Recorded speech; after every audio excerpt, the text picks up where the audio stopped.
the market cap of the entire United States stock market divided by GDP of the US is at 1.9 times.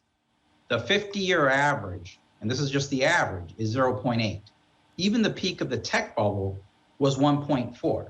Now, in periods where inflation is higher than normal, and that's higher than 3%, market multiples are normally lower than average.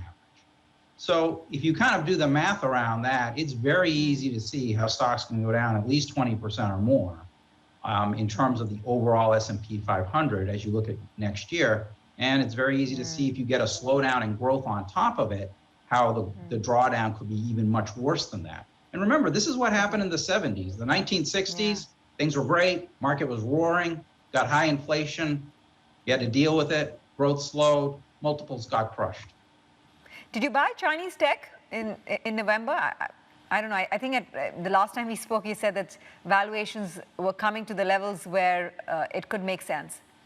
Yeah, no, we've talked about it since then, but our feeling is that China just keeps on pushing on their social agenda. And don't forget, only 10% of Chinese investors, only 10% of the Chinese population owns stocks. So they're more concerned with the other 90% that's having to deal with high inflation, energy costs, et cetera. And so from our perspective, we thought it would actually turn out okay. And we, as we saw things evolve, we got rid of our positions and closed them out. So you're out. Daniel, before we wrap up, you said that cash is your favorite investment right now. So how much how much are you keeping in cash as a part of your portfolio? I think we've never had as high levels of cash in our portfolio in the, and I've been running my fund since I think 2004, and our cash levels over this last month have probably at some points never been higher in our history.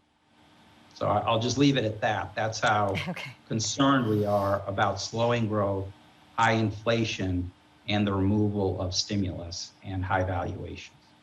So I'm taking it because conservatively, cash levels are typically kept at 5%, but you would be closer to the range of 10% or beyond, given the environment. We're well beyond 10%. So, and we have a lot, and we have shorts as well. That's a lot, actually. Yeah, that's saying a lot.